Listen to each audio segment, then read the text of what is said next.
आज हम इल्म की बातें में इस किताब का यूनिट नंबर 3 डिस्कस कर रहे हैं। राइटर कहता है कि time revolution, doing less achieving more. पहली बात, राइटर कहता है कि control the misuse of time, time के मिस यूज पर कंट्रोल हासिल करें। नंबर 2, राइटर कहता है कि manage your time according to 80-20 principle, यानी अपने टाइम को 80-20 प्रिंसिपल के मुताबिक मैनेज करना सीखें। नंबर 3, राइटर कहता है कि focus on effectiveness not business, यानी इफेक्टिव चीज़ों के ऊपर फोकस करें, महज बिजी रहना, मसरूफ रहने के ऊपर फोकस मत करें।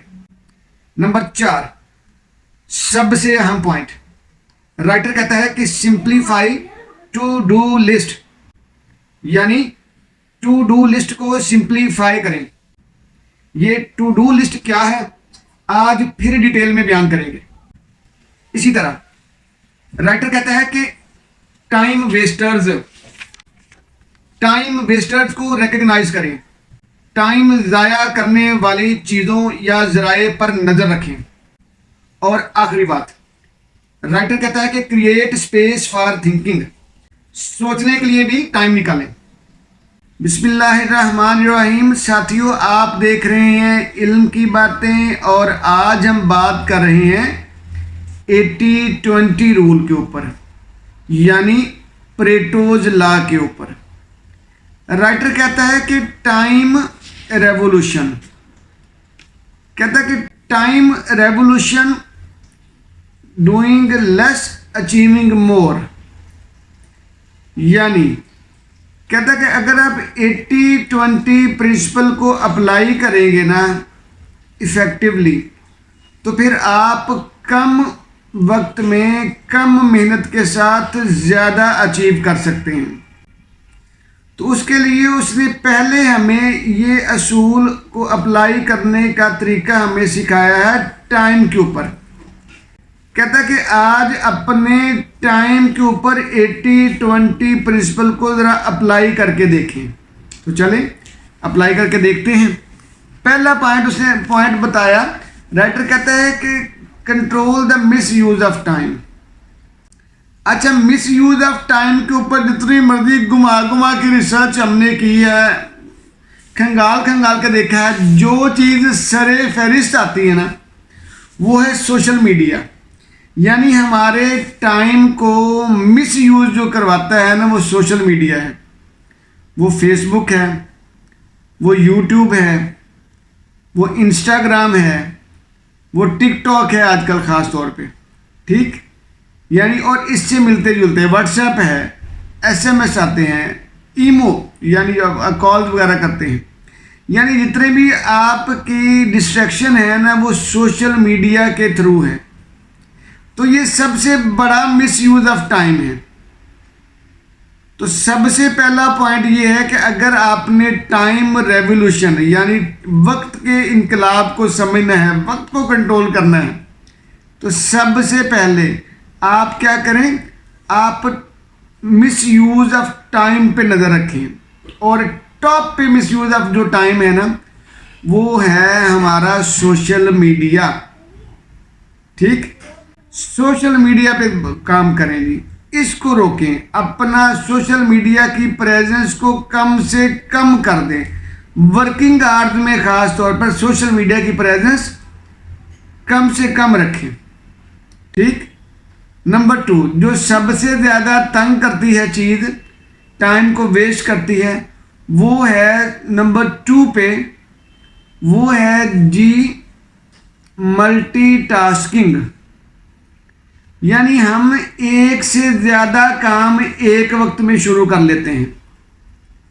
तो जो मल्टीटास्किंग है, कहते हैं ये वाली आदत भी काम की स्पीड और काम की क्वालिटी को कम कर देती है।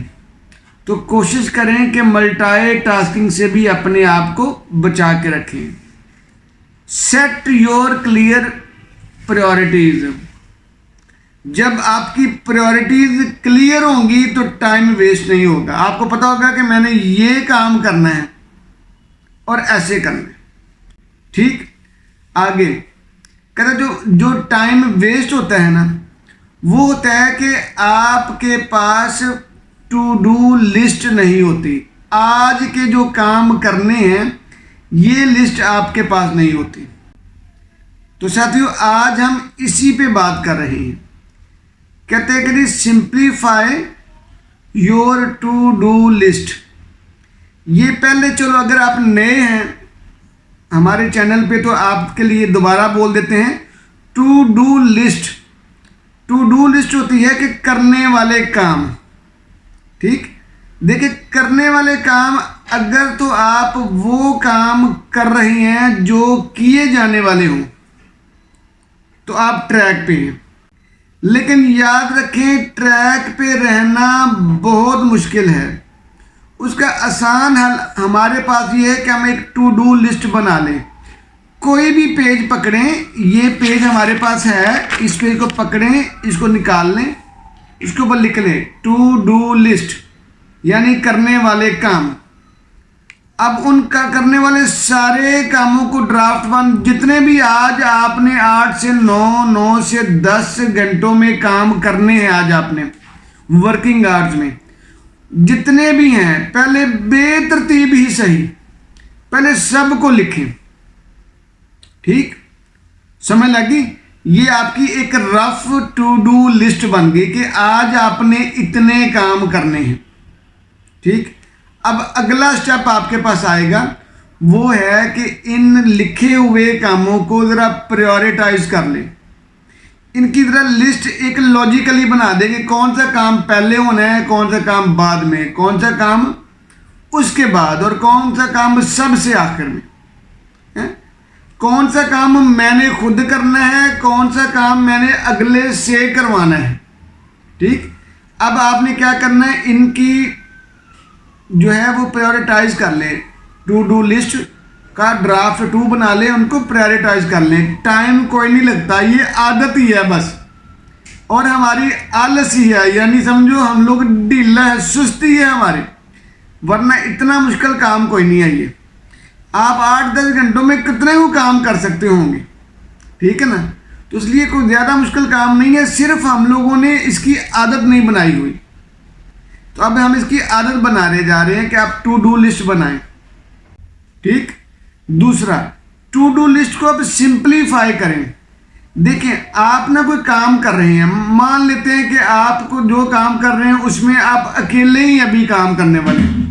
आप अपनी कंपनी के अकेले ही सीईओ और worker at the same time है, कोई मसले वाली बात नहीं। ठीक, या मान लेते हैं कि 2-4 लोग आपके अंडर काम कर भी रहे हैं। हम बहुत बड़े सेटअप की तो बात ही नहीं करते ना, वो चल रहे हैं, ठीक है, उनको छोड़ दें। ठीक है, अब देखें जरा, अब आपने अगर खुद काम करने हैं या अपने 2-4 लोगों से काम करवाने हैं तो इनको सिंप्लीफाई करें। जितना टू डू लिस्ट आपकी सिंप्लीफाई होगी, आपको क्लियर होगा कि ये काम मैंने करना है, ये काम फलां से करवाना है, ये काम ऐसे, तो आपके काम की स्पीड ऑटोमेटिकली बढ़ती चली जाएगी। ठीक, ये बात होगी। कहते हैं टाइम, जो टू डू लिस्ट है ना, इसके ऊपर काम करें लाजमी। और कहते हैं focus on effectiveness not business. ये बड़ा अहम बात है। Look busy, do nothing. ठीक है, दिखाई देना कि बहुत मेहनती है, बड़ा काम कर रहा है बंदा। ठीक है, सुबह से शाम तक हल्कान हो जाता है। ठीक है, तो भाई किया क्या है ये कोई नहीं पता क्या किया, क्योंकि मल्टीटास्किंग वाले काम कर रहे हैं, कभी ये तो कभी वो तो कभी ये, तो ये ऐसा नहीं होना। तो इसलिए ज़रूरी बात है कि लुक बिजी, डू नथिंग नहीं करना। आपने इफेक्टिवनेस के ऊपर फोकस रखिए। खाली बिजीनेस को ना देखें कि मैं बिजी हूँ, मसरूफ़ हूँ, ना ना ना। आपने इफेक्टिवनेस को भी देखना कि जो काम मैं कर रहा हूँ वो इफेक्टिव भी हैं या नहीं है। भाई देखो, जो लो काम है ना, यानी लो इफेक्टिवनेस वाले हैं, यानी जिनका आपको क्रेडिट कम मिलना है, जिनके आपको प्रॉफिट कम मिलना है, उनको आउटसोर्स कर दें। जो एनर्जी ज़्यादा ले रहे हैं, टाइम ज़्यादा सर्व कर रहे हैं और आपको प्रॉफिट कम दे रहे हैं, तो उनको आउटसोर्स कर दें, दूसरों को तफवीज़ कर दे, दूसरों से काम करवा लें। ठीक है ना। कहते हैं ना कि आप काज महाकाज, अपने हाथ से काम किया गया बेहतरीन काम होता है, आला क्वालिटी वाला होता है। तो जिनके ऊपर आप समझते हो कि ये हाई इम्पैक्ट वाले काम हैं, इनसे फ़ायदा ज़्यादा है, ये ज़्यादा प्रॉफिट वाले हैं, इनमें क्वालिटी अच्छी चाहिए, तो वो आप अपने हाथ से करके देखें। बाकी जो आप समझते हो कि यार ये काम बाहर से भी करवा लेंगे तो गुजारा हो जाएगा, तो आप वो बाहर से करवा लें। जी जज़ाकल्लाह जी।